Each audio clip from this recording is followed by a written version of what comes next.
Hoy nos encontramos con Jesús y esta mujer, esa María, una extranjera.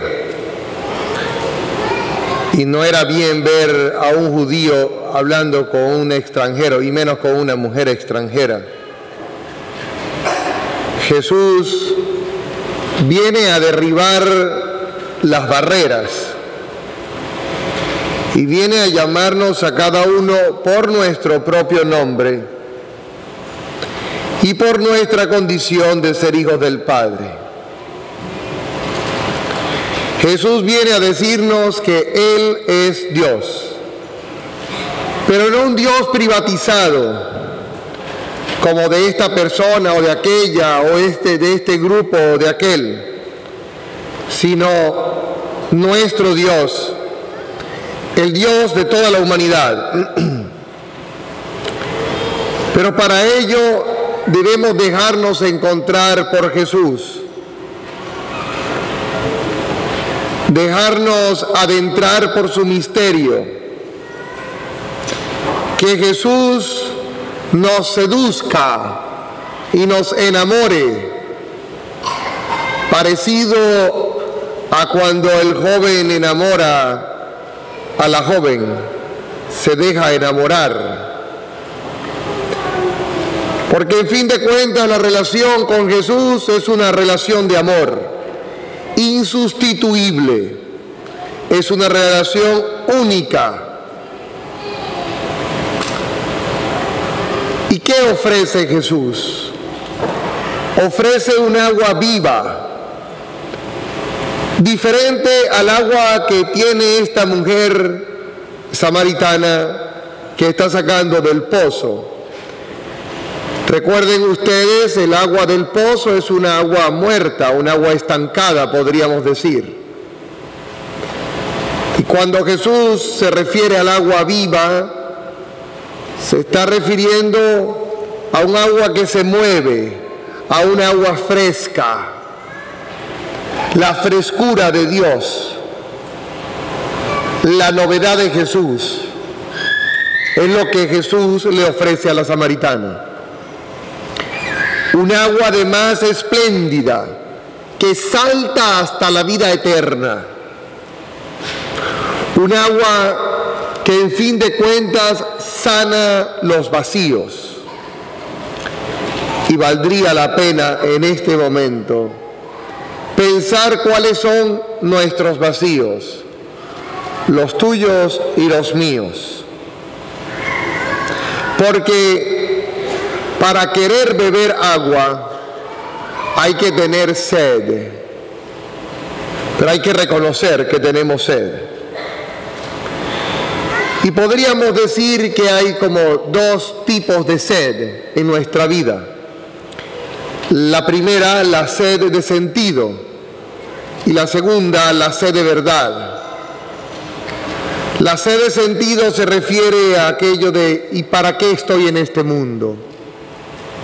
¿Y para qué he venido aquí? ¿Y por qué Dios me ha creado? ¿Y hacia dónde voy? Ese vacío a veces incluso desesperante, que nos tortura internamente, porque no le encontramos salida a esta vida. Un vacío, una sed de sentido. La segunda, de verdad. Estamos viviendo en una sociedad donde todo lo hace relativo. Tú crees lo que quieras y yo creo lo que quiero y no te metas en mi vida. Innumerables veces me ha ocurrido. Después de misa la gente se ofende porque eso lo dijo contra mí. Porque ¿cómo se le ocurre a usted a mí decirme lo que yo tengo que hacer? Porque vivimos en un mundo donde nadie le puede decir a nadie lo que debe hacer. Porque cada uno tiene su verdad.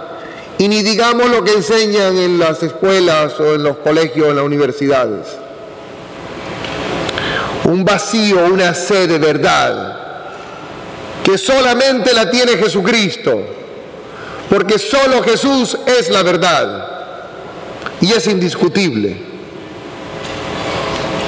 Pero para poder reconocer la sed de sentido y de verdad, hay que enfrentarse con su propia realidad y saber de dónde venimos. Quiero decir, de dónde vienes y a precio de qué nos han rescatado. Valdría la pena que usted se pregunte, ¿cuánto vale? Usted no se ha preguntado nunca, ¿cuál es tu precio? ¿Cuánto cuestas?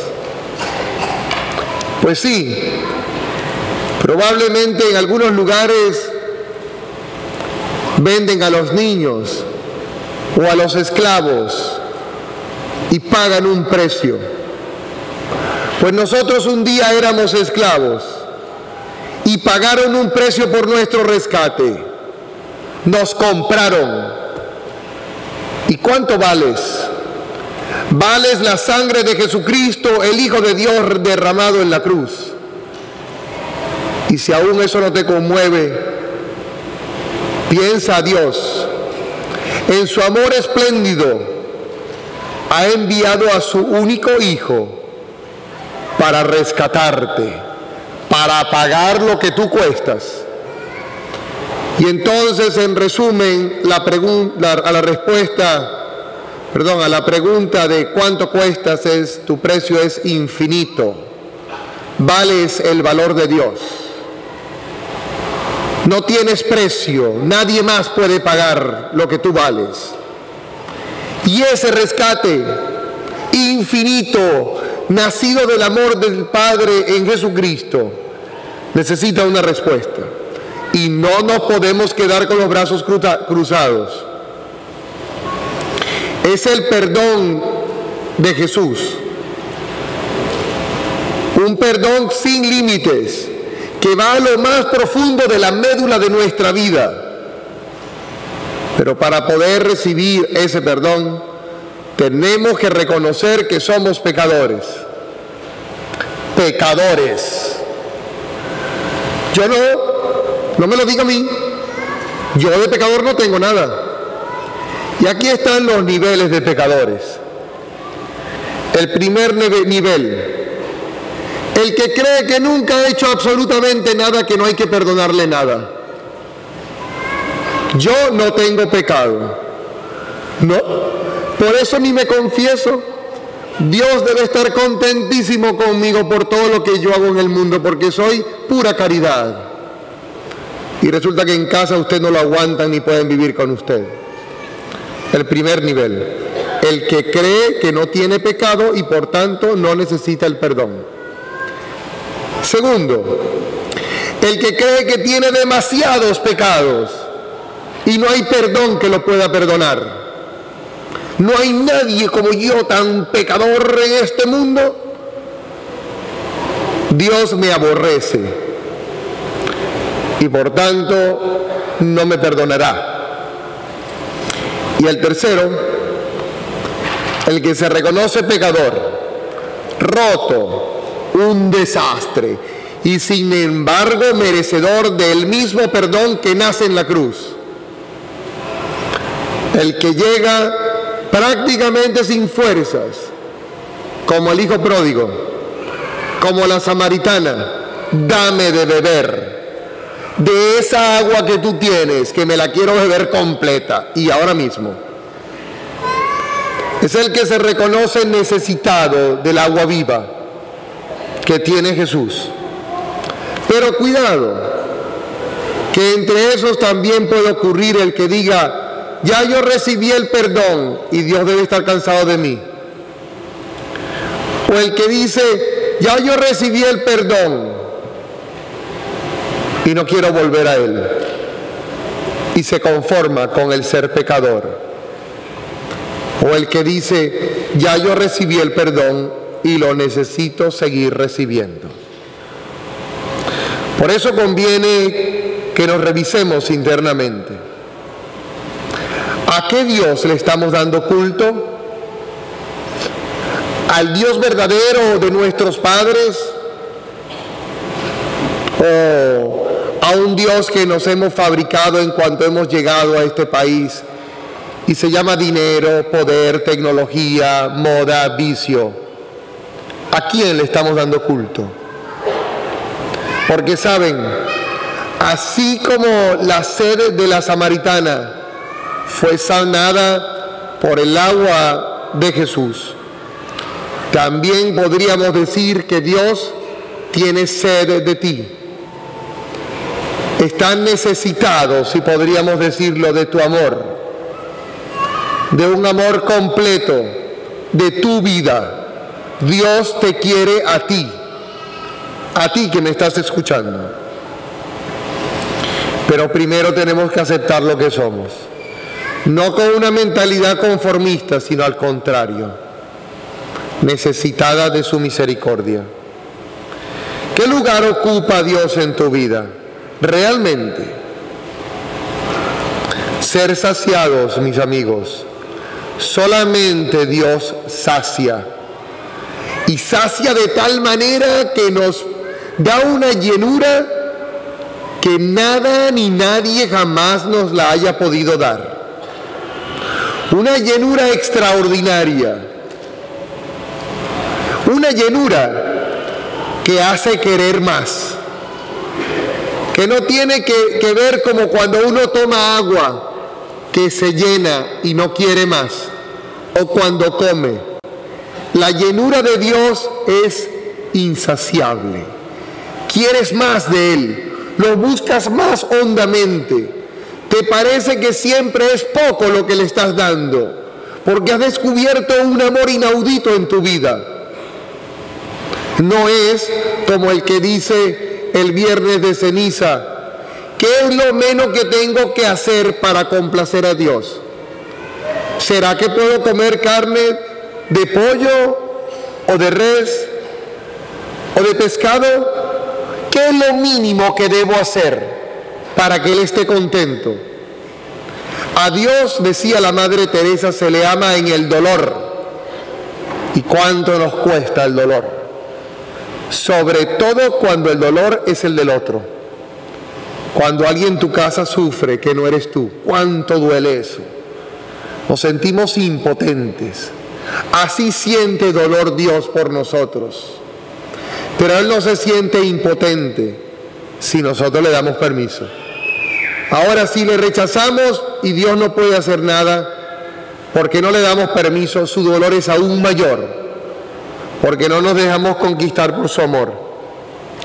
Este es un Dios verdadero del que estoy hablando. Es nuestro Dios.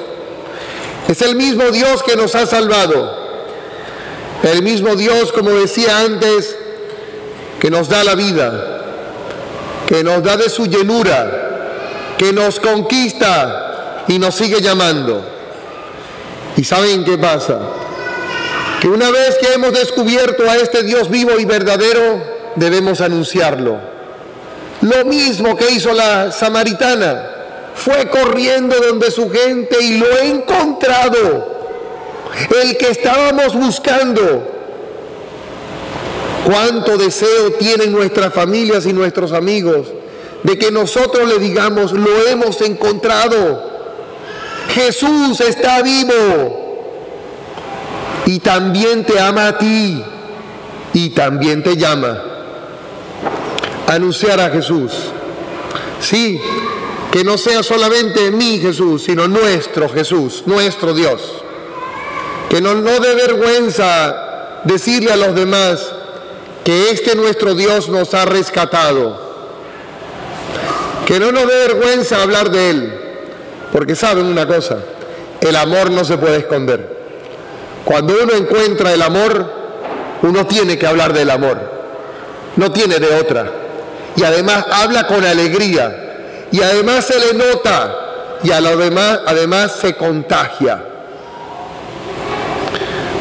Que no nos quedemos con un Jesús para nosotros, sino para compartirlo. Que seamos desde ahora la comunidad que anuncia a Jesús, porque lo ha encontrado, y que vive de Él, y que se goza en Él. Que este Dios nos llene de vida y nos aumente la fe y el amor por Él, para que aún en el dolor lo amemos aún más, siempre insaciable y más amor por Jesús. ¡Que viva Cristo Rey!